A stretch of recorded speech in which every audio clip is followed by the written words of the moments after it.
Amy, boa noite. Vamos aguardar um pouquinho, né? Ver se o pessoal vai chegando devagarinho.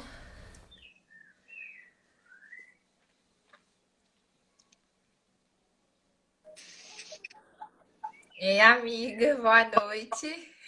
Prazer imenso estar aqui com você, Ah, o prazer é meu de você ter aceitado o convite. conversar um pouquinho. Vamos esperar mais um pouquinho, Vamos esperar né? o pessoal chegar, né? Beleza. O pessoal deve estar chegando umas 7h25, 7h30, né? Deve arredondar o horário. Tem Você que estava ter. comentando que você fez o roteiro? Eu fiz um roteiro, né? Porque como eu falo muito, para não desviar, né? Para trazer informação, conteúdo importante para o pessoal entender, né? Como vai construir esse brincar dentro de casa. Uhum, É bem, sim.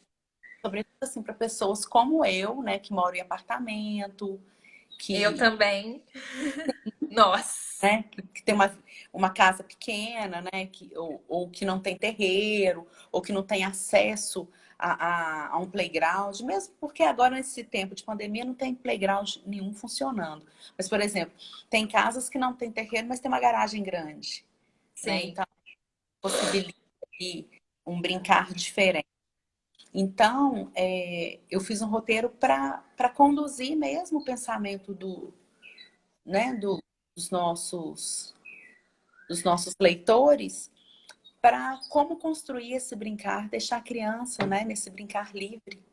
Uhum. É porque tem que ser uma condução da criança, não uma intervenção da gente, né? E aí eu fiz um resuminho aqui para não ficar saindo, né, Tá, beleza. da nossa Boa conversa. noite, Camila. Que bom que está aí novamente. Você ter acompanhado as lives.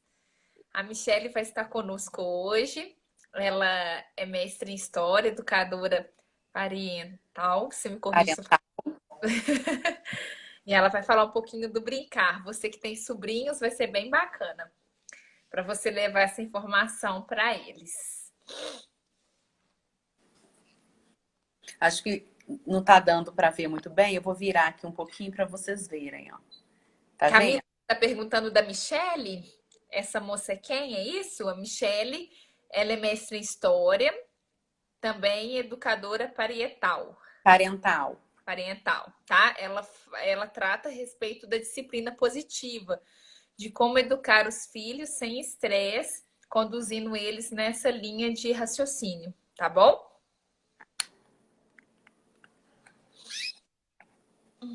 Vou me apresentar um pouquinho para as pessoas entenderem como que eu cheguei até aqui, né, Tamara? Uhum, com certeza. É muito bom estar aqui para falar, né, um pouco mais desse tema que é tão importante, que é a educação dos filhos, né, a educação das nossas crianças. Eu sou mestre em História Social, a minha formação também na graduação, eu sou licenciada e bacharel em História, e já tem mais de 10 anos que eu conduzo, né, as minhas pesquisas, o meu estudo para as relações sociais, né? Para as interações sociais. E depois que eu fui mãe, mais especificamente, para essas relações sociais que acontecem ali no cerne da família, né? Principalmente entre pais e filhos.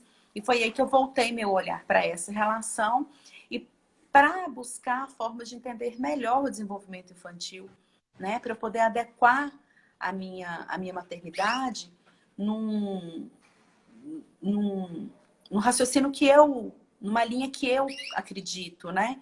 Que não é a linha do castigo, da punição, da violência emocional, da comunicação violenta. Pelo contrário, é uma linha que acredita que sim, é possível a gente educar filhos com amor, né? Com firmeza, mas com gentileza também. Então, uma das minhas... uma das linhas que o meu trabalho que direciona o meu trabalho é a disciplina positiva, né? E mais uma série de outros métodos. A gente vai falar um pouco hoje sobre Montessori, sobre M. Pickler e como que essas pesquisadoras, né, voltaram um olhar para a infância de modo que nos ajude a entender como que dá essa relação da criança com o brincar. Uhum, Vamos esperar mais uns certo. minutinhos ou a gente já inicia? Uhum. Eu acho que a gente já pode ir iniciando devagarinho. Boa noite, Sônia. Vai ser muito bom, Sônia, você aqui conosco, você que tem duas netinhas pequenininhas, né? Vai ser bem gratificante hoje esse nosso bate-papo com a Michelle. Então vamos lá. A gente vai falar sobre o brincar em tempos de pandemia e isolamento social. E a primeira coisa que, né, que eu preciso trazer aqui para esclarecer o que é esse brincar é que é uma atividade que tem a motivação principal da criança, né? Ela parte de uma motivação dela e o único objetivo é o prazer dessa criança. Então a criança ela vai se relacionar com brincar de uma forma de prazer mesmo, de ter ali uma satisfação. E é através desse brincar que ela vai elaborar a vida dela.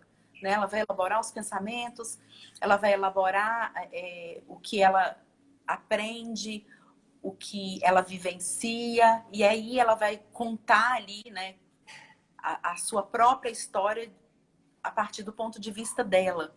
Então, se esse brincar não for livre e espontâneo, não é brincar. Né? A brincadeira, para ser brincadeira, ela tem que ser livre e espontânea. Então, a partir do momento que eu estou intervindo, né, que eu falo para a criança, vamos brincar de casinha, já não é brincar. Eu estou conduzindo, né? Então, a brincadeira para a criança só é uma brincadeira a partir do momento que ela conduz e que parte especificamente do interesse e da motivação dela. Né? Então, a brincadeira ela não tem que cumprir um objetivo do adulto. O objetivo é pura e simplesmente o prazer, a satisfação dessa criança. Né? É seguir o interesse genuíno dessa criança. E E aí, rapidinho te cortando um pouquinho, e quando a criança fala essa frase para nós, mamãe, vamos brincar de casinha?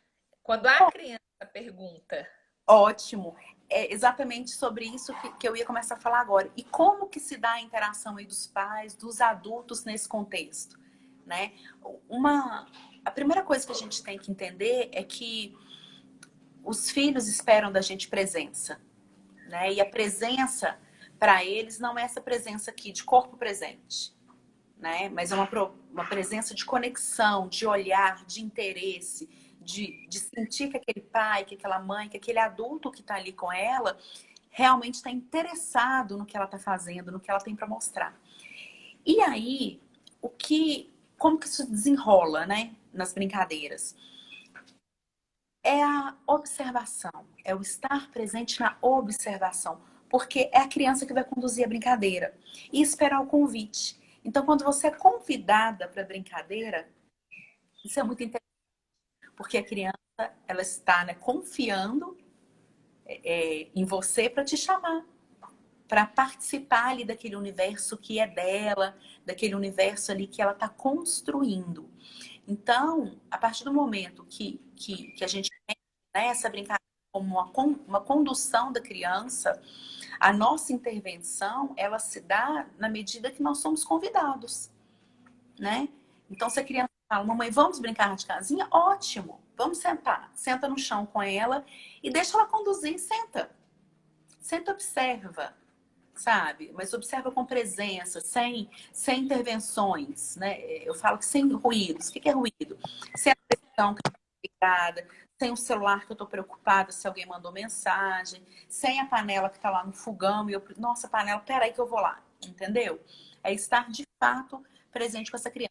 Hoje eu falei, ontem à noite eu falei sobre a terceira linguagem do amor, né? Que é a o tempo de qualidade. E o tempo de qualidade, o que quer dizer essa presença, né? Ele só se dá com conexão, né? Ele só se desenvolve quando há conexão, quando há olhar, quando há olho no olho, quando há interesse, né? E quando a criança percebe que há esse interesse do adulto, ela efetivamente ela se sente amada. ela se sente vista, ela se sente importante. Porque na cabecinha dela tá assim, nossa, minha mãe parou o que ela estava fazendo para vir brincar comigo. Eu chamei e ela veio. Olha que legal, né? E por outro lado, é importante a gente lembrar também que existe uma questão que se chama limite, né? Então, todas as vezes que meu filho me chama para brincar, eu vou. Eu preciso isso, senão ele vai ficar frustrado, ele vai ficar traumatizado? Não, precisa. Você tem disponibilidade emocional naquele momento para estar ali com aquela criança? Você vai ficar ali, né? Você vai ficar ali inteira? Ou você tem alguma coisa para fazer agora? Se você tem alguma coisa para fazer agora, é importante você vir para essa criança e falar: olha, meu filho, agora a mamãe precisa terminar isso. Assim que ela terminar, ela vai brincar com você. E Uhum. claro que essa criança, ela não tem noção temporal, ela vai ficar te chamando toda hora, né? Aí você tem Sim, que falar, só um minutinho. Ou, olha, na hora que esse telefone despertar, é a hora que a mamãe vai acabar e ela vai sentar com você. Porque aí vai dar um norte dessa criança, né? Uma, uma percepção temporal. Porque ela não tem percepção de tempo como a gente tem. Cinco ou minutos já senão, né, você falou dessa questão da disponibilidade emocional, porque acaba assim que o pai, a mãe, né, pensa o seguinte: nossa, eu trabalhei hoje o dia inteiro, então eu tenho que ter condições de brincar com meu filho. É como se você tivesse assim, meio que é, se cobrando, né, porque você teve o dia inteiro fora de casa. Então, ao você retornar para casa, independente se você tem condições emocionais ou não, se você está cansado ou não, você é como se fosse uma obrigação. Não é o sim. mínimo que eu faço. Eu fiquei o dia inteiro fora, então eu tenho que brincar com a criança. Então, eu acho essa pontuação que você fez bem interessante. Sim, sobretudo porque se você não tem aquela disponibilidade emocional, não vai, né? Não vai fluir. E hoje eu ainda escutei uma coisa interessante num podcast que eu escutei, que fluir é o movimento da água, né? A água vai de gotinha em gotinha, de rio ali pelo seu caminho, vai no tempo dela, na fluidez dela para o mar. Não é o mar que fica vem, vem, vem. Ela vai. E aí só vai fluir esse movimento do brincar com a criança, de estar presente com a criança, se você tem disponibilidade emocional. Então é importante que o pai e a mãe tenham tempo para ele, né? Olha, eu cheguei do serviço, eu tô cansada, eu vou tomar um banho. A mamãe tá cansada, eu vou tomar um banho. E aí, né, descansa, chega o corpo no eixo, a cabeça no eixo, enquanto isso o pai ou um outro cuidador fica com essa criança, né? Mas é importante que esse adulto ele tenha uma válvula de escape para que ele efetivamente tenha essa disponibilidade emocional, porque a gente só dá aquilo que a gente tem, né? A gente só consegue transbordar aquilo que a gente está cheio. Se você está cansado, estressado, o que você vai transbordar para essa criança? Estresse. Estresse, exatamente. Você vai transbordar para essa criança, assim, cansaço, né? Então é Uhum. importante que, que você esteja de verdade ali disponível para estar com ela. E uma questão que é importante que a gente fale, né? Como que vai dar esse brincar dentro de casa? Entre quatro paredes, né? E na minha casa, por exemplo, entre quatro paredes e janelas com telas, né? Janelas que estão fechadas, que não possibilita de maneira nenhuma o contato dessa criança com o lá fora, com o mundo externo. O brincar, ele é espontâneo, então ele é conduzido pela criança. E a gente não tem que entreter essa criança o tempo todo, né? Porque nós não somos animadores de festa, nós somos pais, tem as nossas atividades. Tem pai, tem mãe que está trabalhando, né? Tá saindo de casa para trabalhar, então chega cansado, enfim. É importante que essa criança conduza também, que ela tenha ócio, que ela tenha oportunidade de curtir esse ócio e que ela veja esse ócio como uma oportunidade de olhar pela janela, de ver que o sol está indo embora, de dar tchau para esse sol, porque se esse sol vai embora, chega a noite, e aí elaborar uma rotina com a criança, né? Um ritmo que ela entenda, o sol está indo embora, eu estou desacelerando, então já não é hora de brincar, é hora de eu começar a me preparar para o banho, para o jantar, para o descansar, para eu dormir, para no outro dia, quando o sol nascer, eu ter essa disposição de novo para brincar. Né? Uhum. Então, conduzir essa criança para uma oportunidade de se relacionar com o ambiente que ela tem. Uhum. Teve uma pesquisa, né, no período pós-guerra, de uma médica chamada Amy Pickler. E o que ela observou? Ela observou que as crianças, né, e bebês, filhos de pessoas da comunidade, daquelas pessoas, né, menos adaptadas, eles se machucavam muito mais do que aquelas crianças provenientes da elite. Ela era médica, então ela atendia essas crianças. Por que que essas crianças da elite não se machucavam tanto? E quando se machucavam, o machucado era banal. Não era feio igual era um machucado feio de quebrar uma perna, de machucar mesmo, como o dos filhos, né, dessas pessoas da comunidade. Porque eles experimentavam a vida. Eles tinham a oportunidade de experimentar. Eles tinham a oportunidade de subir numa árvore, de ir para a rua e brincar ali, né? E quando a criança ela tá brincando, ela tá testando, ela tá vendo os seus próprios limites. Olha, eu vou subir na cabecinha dela, né? Eu vou subir aquela árvore. Então eu tenho que subir por aqui. Aí ele cai. Aí ele tenta de novo pro outro lado. Aí ele pega no galho e vê se não, esse galho aqui, ó, ele me segura. Então ela vai subir. E E aí testando vai suas habilidades motoras também, né? exatamente, suas habilidades motoras. Daí essas crianças, elas experimentam a vida. Então elas elaboram melhor a vida. O trabalho para nós, adultos, é muito importante, certo? Né? Independente se eu Uhum. trabalho fora ou dentro, né? Se eu tenho uma carteira assinada, ou se eu trabalho dentro de casa. Tem mães que não trabalham fora, que o grande trabalho dela é cuidar dos filhos e da casa. Esse trabalho é importante para nós. É nessa perspectiva que o brincar é importante para a criança. Né? Essa brincadeira é tão importante quanto o trabalho é importante para nós. E é necessário. E essa criança ela Uhum. vai elaborar as vivências dela, os aprendizados ali no fazer, no experimentar. E é aí que a gente tem que pensar no seguinte: como que a vida é rica de oportunidades? Como que o universo ao redor da criança é rico em oportunidades? Então, não precisa encher a criança de brinquedo. Não é necessário. É importante que ela experimente a vida, né? E aí, esse experimentar, ele tem a ver com o quê?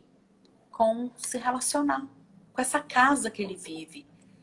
Nossa, mas eu não posso deixar meu filho brincar, que ele vai subir na janela, ele vai subir no sofá, e aí vai pegar uma faca. Calma. A gente vai deixar essa criança livre para experimentar, né, a vida dela ali dentro, mas a gente vai preparar um ambiente que possibilita essa criança um movimento seguro. O que é um movimento seguro? Olha, você vai deixar na parte de baixo dos armários aquilo que a criança pode pegar, aquilo que a criança pode brincar, aquilo que ela pode experimentar. Vai deixar para a parte de cima facas. Se você não quer que seu filho use copo de vidro, você vai deixar lá em cima. Aqui em casa a gente tem costume, o primeiro copo, né, principalmente da minha filha mais nova, foi um copo de vidro. Você sabe, ela sempre tomou no copinho de vidro. Então ela pega o copo de vidro, coloca no filtro, pega a água e toma e coloca lá de novo. Né? Mas por que que ela tem essa possibilidade? Porque desde o início eu possibilitei ela experimentar. Eu possibilitei ela pegar aquele copo, sentir a textura desse copo. E quando ele caiu no chão, eu não briguei com ela. Eu falei, olha,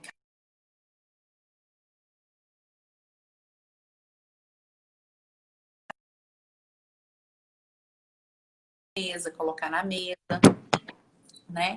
Então, esse experimentar a vida, né, ele tem que ser conduzido por mim no sentido de eu preparar esse ambiente para essa criança. E preparar esse ambiente não é deixar a criança ali naquele cantinho que eu coloquei um tapete e uns brinquedos Limitou. pedagógicos para brincar. Não. Ela não pode ficar presa ali. Ela tem que experimentar essa casa dela. A casa dela também, né? E a partir do momento que ela experimenta, ela aprende e ela se vê importante ali no meio daquela dinâmica familiar. Porque, nossa, eu consigo pegar esse copo. Papai, mamãe, toma nesse copo, eu também tomo nesse copo, né? E aí, no que diz respeito a preparar esse ambiente e confiar nessa criança. As crianças, elas precisam de confiança para ter força de vontade de experimentar. Em casa tem uma janela e ela tem como se fosse um degrau alto, né? Uma beiradinha. Minha filha hoje está com 2 anos e meio, mas ela sobe ali desde antes de andar. Mas não fui eu que peguei ela e coloquei ela lá.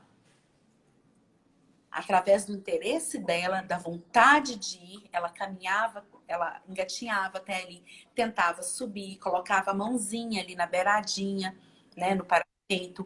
E aí ela percebeu que ela pegando a cadeirinha dela, ela colocava ali e ela subia. E no que ela subia, ela cambaleava, mas ela pegava na janela e se segurava. E ela caía? Caiu. Qual que é o meu papel? É impedir essa criança de desbravar, de conseguir chegar? Não. O meu papel é tornar esse seguro e ser segurança para essa criança. Na medida que eu estou presente, uma presença verdadeira, de atenção, de conexão, eu observo que ela vai cair, eu tô aqui, ó, para segurar. Para segurar. Assustou? Tudo bem, filha. Caiu? Tudo bem. Eu tô aqui quando você precisar. E não ficar assim, ai, vem cá, eu vou te dar a mãozinha, eu vou te ajudar para você subir. Não. Eu vou dar ajuda se me pedir. Se não me pedir, eu tenho que confiar. Eu tenho que mostrar que eu tenho confiança nessa criança, deixá-la desbravar, né? Deixá-la experimentar essa vida. E aí, né? Aproveitando o gancho e falando de brinquedos, porque todo mundo fala, nossa, meus filhos gostam muito mais de um controle, de uma garrafinha de água com feijão dentro, do que os brinquedos que eu compro. Por quê? Porque isso é interessante para elas. Elas querem experimentar, né? Elas vão pegar aquele controle que o pai e a mãe fica na mão e vai ver, e vai ligar com o controle, vai sentir a textura. E aí, uma coisa, né, que inclusive a Amy Pickler fala, é sobre os brinquedos abertos, né? O material aberto ou estruturado. O que são esses brinquedos? É exatamente o que não é para ser brinquedo, que se torna um brinquedo na mão da criança, porque ela tem a oportunidade de experimentar, ela tem a oportunidade de usar a imaginação, usar a criatividade para fazer daquilo um brinquedo. Né? E o que pode ser um brinquedo? Pode ser a colher de pau que ela teve acesso lá embaixo, ali na gavetinha. Pode ser o paninho que ela pegou e embrulhou e tá assim, meu bebê, mamãe, meu bebê. Aqui em casa tem um bebê imaginário, que é meu neto. Minha neta, aliás. E meu marido chegou e falou assim, shh. Falei, o que foi? Meu neto está dormindo. E me entregou um bebê imaginário. Aí a Angelina vira, shh. Não pode falar alto, mamãe. E aí eu vou falar, para com isso, menina. Não, é a criatividade da criança. Ela está explorando, ela está construindo, né? O João Rafael, ele sempre foi muito científico, sabe? No sentido assim de observar e tentar copiar. Ele sempre pegava os bloquinhos e colocava por ordem de tamanho e construía sempre. E ali ele construía a imaginação dele, a vida dele, com um bloquinho, com um copinho que ele pegava, com outro objeto, ia colocando em cima. Então, tô falando para não ter brinquedo? Não. Tô falando que não precisa só de brinquedo para se Você brincar. falou, Nico, te cortando rapidinho dessa questão, só para não perder o gancho da Angelina com o neném imaginário, eu me lembrei que de Sofia com a tinta. Eu dei as tintas para ela que ela queria pintar. Ela falou assim: mamãe, agora é a hora de pintar. Entreguei as tintas, entreguei uma folha e deixei ela. Eu vi que ela passou pouco tempo, ela cansou do papel e do pincel, e quando eu sempre atenta a ela, Quando eu me percebi, ela estava de costas, sentadinha na mesinha, e quando ela veio com a mãozinha toda suja. Ela pintou as mãos e falou assim: Ah, eu sou o dinossauro, Pois é. E ali né? ela vai construindo a brincadeira dela. Ela precisou do pincel e da folha. Para ela Não, não foi interessante. Ela queria se tornar o dinossauro, né? E igual essa você é a falou, sentir a textura, né, da tinta. textura, conhecer, explorar. E olha a riqueza que é, né? A criança, ela não precisou, a Sofia não precisou do pincel e do papel. Imagina se eu chegasse, minha filha, lava essa mão, vem cá, vamos lavar essa mão. O pincel tá aqui, ó, o papel, você não vai brincar, né? Então, esse tipo de intervenção tolhe a criança de se desenvolver, tolhe a criança de usar a sua imaginação. E aí, a importância de se escolher os brinquedos, né? Se eu, qual brinquedo que é bom? Qual brinquedo que não é tão bom, né? Brinquedo bom é aquele brinquedo que não brinca sozinho. O que é um brinquedo que brinca sozinho? Super-herói é um brinquedo que brinca sozinho. Ele vai ser Batman, ele nasceu Batman, ele vai morrer Batman. E a criança vai brincar de Batman. Vai brincar de super-herói Batman.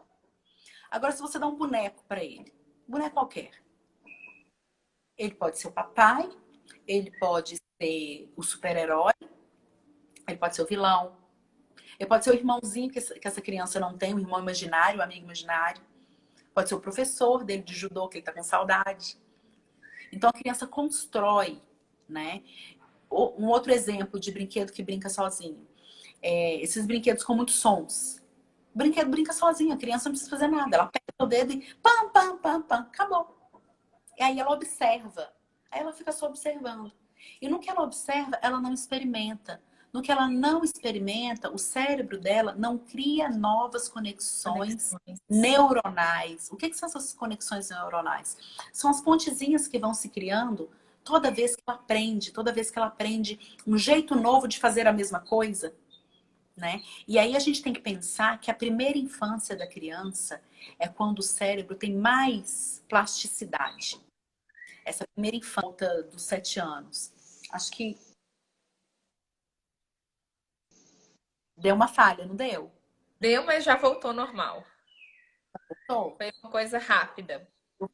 Eu vou colocar aqui um carregador extra. E aí o que acontece? Me lembra onde eu estava? Desculpa. Me Você estava desconcentrei. comentando das conexões neurais. Isso.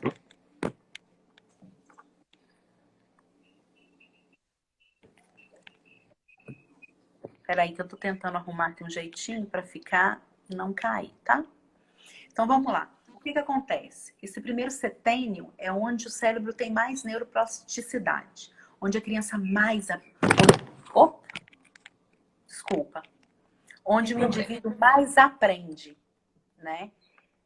Isso é ali naquela primeira infância, nos primeiros, até os 7 anos de vida da criança. Pensando que uma perspectiva de vida aí de um adulto vai 70, 80 anos, você pensa que é no primeiro 10º de vida dela que ela mais vai aprender, que mais o cérebro tem capacidade de aprender. Então, olha a riqueza dessa importância de deixar essa criança experimentar, essa criança tentar, essa criança desenvolver sua imaginação. E aí, muita gente pergunta assim, Michelle, você é contra telas? Né? Você é contra? Não, não sou contra telas. A questão é o seguinte, a criança se desenvolve nessa troca, né, com o ambiente. Ela aprende, ela enriquece a vida dela nessa troca. O que acontece quando a criança está na frente de uma televisão, na frente de um tablet, na frente de uma tela, de um computador? Ela para. E no que ela para, o corpinho dela para, né? E ela fica com a atenção focada e só vai recebendo, recebendo, recebendo. O que ela recebe? Muitos sons, muitos estímulos visuais, uma série de imagens que passam rápido, rápido, rápido, rápido. E o cérebro dela não dá conta de apreender, de pegar isso tudo de uma vez só, porque é muita coisa. É muita coisa. E ao mesmo tempo é muito fascinante, porque é muito colorido, é muito fantástico. Então essa criança ela vai provavelmente viciar rapidinho. porque é viciante, né? E aí você rouba da criança a capacidade de interação e de aprendizado, né? E de prazer também, porque o prazer de estar ali trocando com o ambiente, trocando com uma outra pessoa é muito maior. E aí, chega na idade escolar, a professora fala assim: nossa, ele não presta atenção, será que ele tem TDAH? Aí corre você para o psicólogo para saber, para o psiquiatra, para ver se essa criança tem algum problema. Sem saber como que é a condução ali no ambiente da casa dela, dos hábitos dessa criança. Aí você vai ver, essa criança fica aí 8, 6 horas na frente da TV, 4 horas na frente da TV. Então ela perde essa capacidade de focar numa coisa que não tem tanto movimento e tanta cor igual a televisão. Por exemplo, focar na atividade, focar na professora falando, focar ali no brinquedinho de montar. Entende? E Certo. a criança não desenvolveu a fala, tá com 3 anos, não fala direito. Claro, ela conversa com a televisão? Não, ela não conversa com a televisão. Ela conversa com um coleguinha, ela conversa com o pai, com a mãe, ela conversa com os brinquedos que ela tá sentada ali no chão. Você já deve ter percebido isso, sua filha conversando sozinha, né? Então é nesse aprendizado ali, ó, com o ambiente, é nessa troca com o ambiente que ela aprende. Então é muito importante a gente dosar essa questão das telas.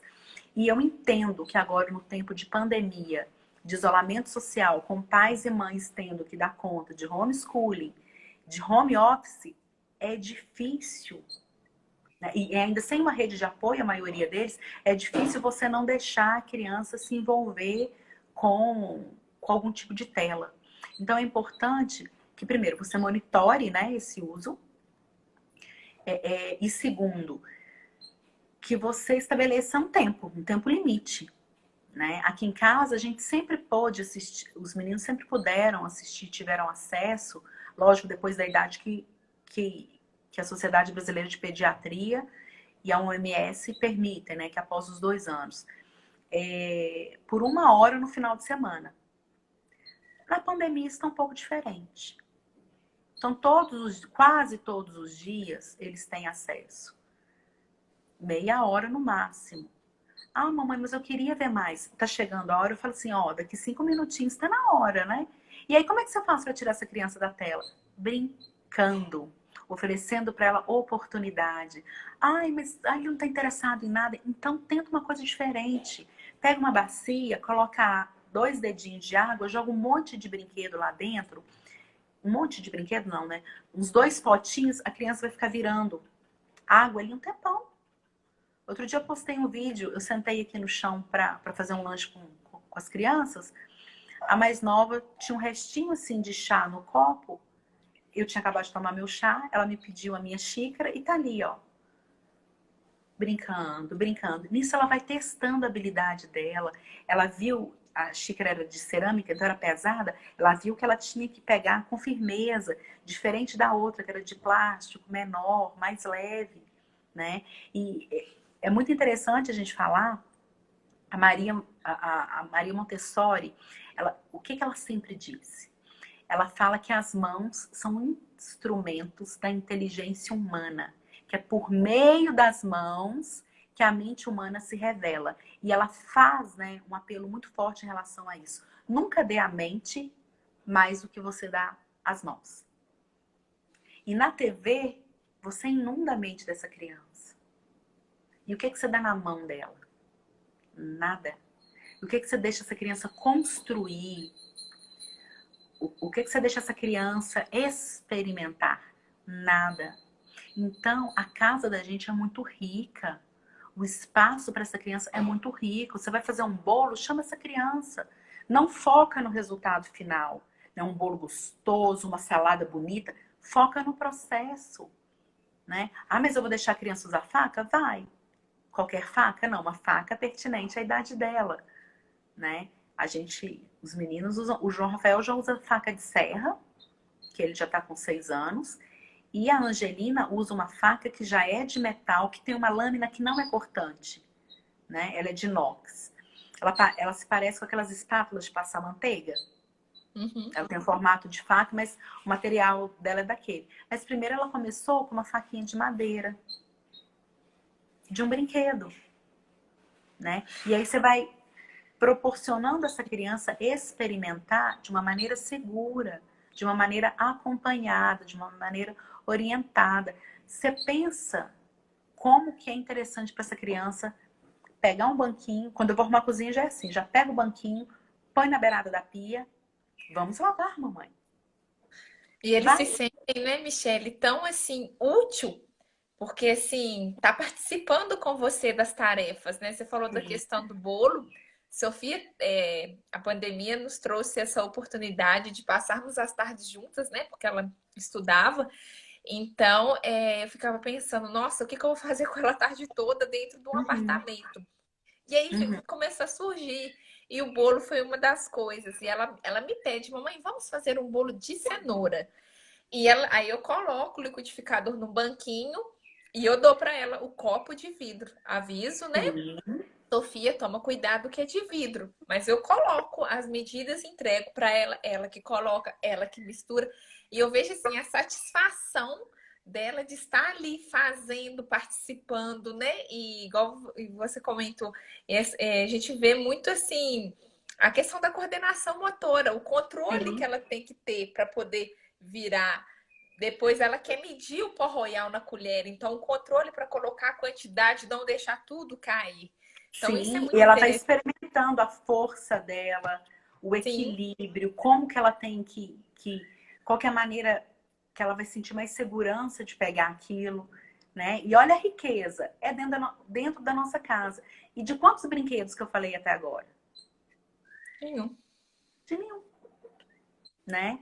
Então, às vezes, a gente fica tão preocupado, né? Eu sinto que a preocupação dos pais é muito essa, de, de proporcionar um brinquedo legal, colorido, ou de, nossa, o que que eu vou fazer com essa criança?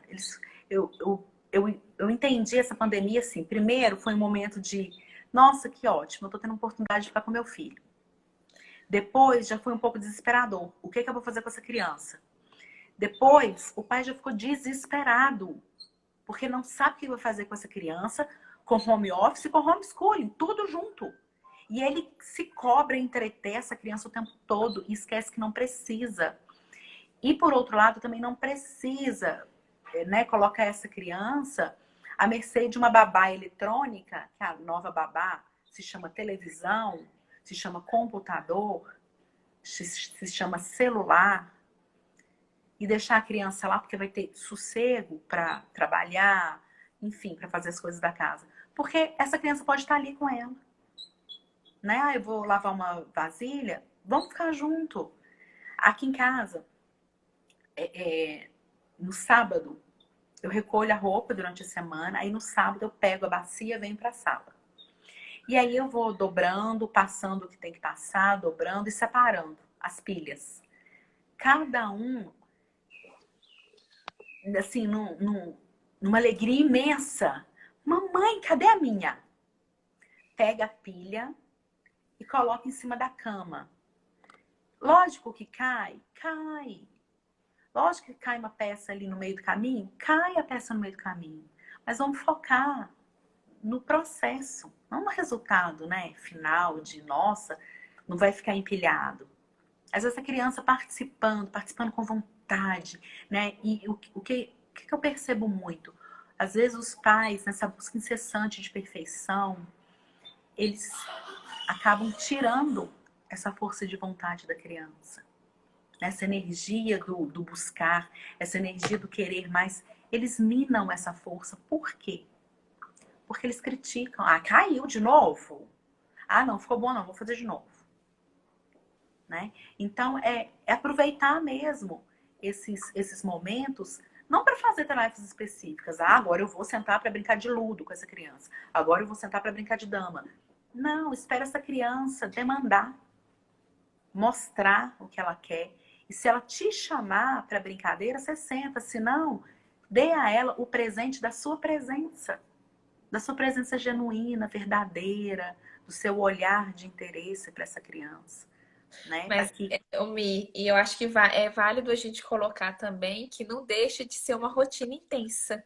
né? Sim. Porque, igual você colocou muito bem, chegou ao ponto de ficar desesperador, porque tem a Uhum. parte do home office, tem a parte do homeschool, e a criança o tempo todo ali, você sem sair de casa. E é tão interessante que teve, essa semana, a Sofia experimentou pela primeira vez a aula online. E Uhum. assim, ela não teve interesse nenhum. Ela me falou antes, eu avisei ela, conversei. Ela falou que não queria assistir. Eu falei assim que era para ela ver os coleguinhas, para ela matar a saudade das professoras. Eu coloquei como se fosse um vídeo para ela, Aham. para que despertasse. Mas eu percebi que durante a aula foi 50 minutos. Ela, ela olhava para o lado, ela escorregava da cadeira, ela levantava, ela pedia água, ela me pedia para brincar, para sair dali. Aí, depois, e isso eu vi que ela ficou agitadíssima. E depois que a gente desceu aqui, a gente mora, né, no segundo pavimento, quando a gente desceu as escadas para o pai dela buscar ela de carro para dar uma voltinha com ela, tem Uhum. um passeio aqui na frente. Ela deu 50 voltas assim correndo, sabe? No passeio.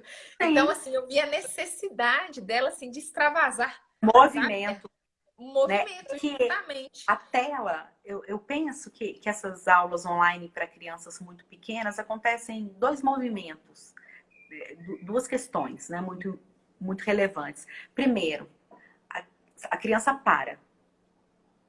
E ela tem necessidade de movimento. Então ela não vai querer ficar ali. Ela vai coçar o cabelo, ela vai olhar o passarinho, ela vai escorregar e ela quer um copo d'água, quer fazer xixi. Aí sente fome, sente sede, sente tudo. Crianças muito pequenas não têm condições ainda cerebrais, né, de uma atenção focada. Por quê? Porque o lado direito dela, do cérebro, é mais desenvolvido do que o lado esquerdo, que é o lado racional, né, que te ajuda a controlar suas emoções. Aí você fica quietinho, prestando atenção. O lado mais desenvolvido dela é o lado direito, é o lado das emoções, do movimento, dessa interação, dessa troca. E, por outro lado, eu percebo que há uma exigência muito grande e uma desnecessidade, né? É desnecessário que essas crianças tenham efetivamente aula, né? Vamos usar isso, esse momento, para tornar interessante para a criança, para ela querer estar ali, num movimento de quê? De conversar com os colegas, de falar como foi a semana, de da professora cantar uma musiquinha, contar um, um Uma falar historinha. uma historinha, um teatrinho de fantoche, para chamar essa criança. E eu acredito muito também que, né, primeiro, que do ponto de vista, na minha opinião, tá? De aprendizado, né? Não vai fazer um ano letivo, não faz diferença nessa vida escolar dessas crianças muito pequenas, que tem aí mais 10 anos, 12 anos até tentar o vestibular. Entende? Com E outra certeza. questão, que a gente não aprende. Quem dirá crianças vão aprender em momentos de estresse? Que o pai tá assim, menino, olha para essa televisão. Presta Presta atenção, atenção, né? não, presta atenção nesse computador, olha isso lá, o professor está falando. Não aprende. Não aprende. Criança com medo se defende. Criança relaxada, ela aprende, ela interage. Criança com medo, ela se defende. E aí, eu penso que esses momentos, né, para crianças mais pequenas, deveriam ser usados mais nesse sentido. E o preocupar com o aprendizado, ele devia dar numa outra instância. Né? Nessas relações que estão sendo desenvolvidas aí dentro de casa. O que você acabou de falar? Que a pandemia trouxe uma oportunidade de você passar as tardes com a Sofia. E o que você ensina a ela? O A, E, I, O, U? Não, Não. você faz bolo. Se ela te chama para brincar de casinha, você senta. Né? E quem disse que aí não tem aprendizado? Tem. Para a criança aprender, você não precisa efetivamente dar um brinquedo pedagógico para ela, ensiná-la. Olha, isso aqui é amarelo, isso aqui é azul. Olha aqui, esse bloquinho aqui é verde. Esse bloquinho é verde. Esse é amarelo. Esse amarelo é da cor do quê? Do pintinho. Não, não precisa. Porque ela vai ver uma banana, falar, mamãe, me dá uma banana.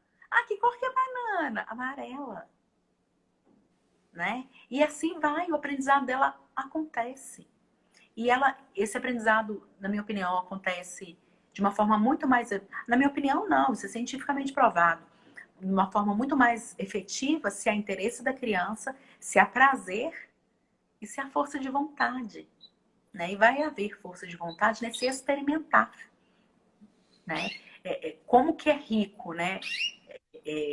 Esse ambiente da nossa casa e como que, por outro lado, a gente esquece que pode explorá-lo. Né? Lógico que eu não estou falando para não ter brinquedo. Sim, vamos ter bonequinha, vamos ter o brinquedo que você achar melhor, que você achar mais interessante para o seu filho. Mas vamos proporcioná-los um brincar livre, um brincar espontâneo, um brincar que ele possa desenvolver a sua criatividade, que ele possa elaborar suas emoções, que ele possa, né, falar dos seus sentimentos ali naquele brincar, naquele momento ali que ele está com o pai, com a mãe, com o cuidador. Né? Eu trouxe Como que tá a hora aí, Tamara? Faltam 10 minutos. Então, para finalizar, eu trouxe um trecho de um livro da Brené Brown, que fala assim, na verdade, esse trecho é uma provocação mesmo, para os pais pensarem, né? Ele diz assim, esse trecho foi extraído do livro A Coragem de Ser Imperfeito. Ele diz assim, se você, assim como eu, já ficou vigiando o sono do seu filho e pensou, eu amo tanto que dói, e no momento seguinte foi tomado por uma série de imagens de coisas terríveis acontecendo com ele, saiba que não estão sozinhos. Cerca de 80% dos pais que entrevistei mostraram que já passaram por essa experiência. A mesma porcentagem dos pais que falei ao longo dos anos em minhas pesquisas. Mas afinal de contas, por que a gente faz isso? Uma vez que a gente faz a ligação entre vulnerabilidade e alegria, a resposta é bastante direta. A gente quer vencer a vulnerabilidade à força. A gente não quer ser surpreendido pela dor. E como a gente não quer ser pego de guarda baixa, a gente ensaia reações às piores realidades como se fosse uma defesa contra a decepção. E para essas pessoas que ensaiam as tragédias, saibam que há uma razão para essas imagens inundarem suas mentes. No segundo seguinte aos minutos de alegria, ou quando você vê seus filhos no alto de um trepa-trepa. Quando a minha mãe vê a Angelina na janela, ela fica desesperada. Quando ela vê o João Rafael em cima do sofá, ela é tomada por um pavor gigantesco. Quando passamos a vida consciente ou inconscientemente, fugindo da vulnerabilidade, nos fechamos para a incerteza, para os riscos e para as exposições emocionais. Queremos muito sentir alegria, mas ao mesmo tempo a gente não suporta a ideia de ficar vulnerável a qualquer coisa. E essa nossa cultura favorece o ensaio da desgraça. A maioria de nós possui um estoque de imagens terríveis que pode sacar no instante em que não consegue lidar com esse lugar de vulnerabilidade. Quando eu faço palestras, costumo pedir às pessoas para que levante a mão se viram alguma cena violenta na semana anterior. Em geral, cerca de 20% da plateia levanta a mão. Então eu refaço a pergunta. Você viu noticiários? Viu séries policiais? 80, 90% levanta a mão. Ou seja, nós acumulamos um estoque de imagens mórbidas que precisamos para alimentar esse mecanismo de alegria e de risco. E tem também a questão da cultura, a história de alguém. Sempre tem alguém para contar. Nossa, você viu que fulano caiu da janela? Você vai deixar essa menina aí? E essa rede? E se essa rede rasgar? Sim. E aí o que acontece? A gente tolhe essa criança.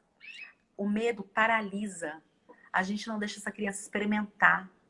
A gente não deixa essa criança subir na janela. E se ela não sobe sozinha, eu não estou dizendo que eu vou colocá-la lá. Se ela não sobe sozinha, ela não experimentou, ela não sabe o limite dela, ela não sabe até onde ela pode ir.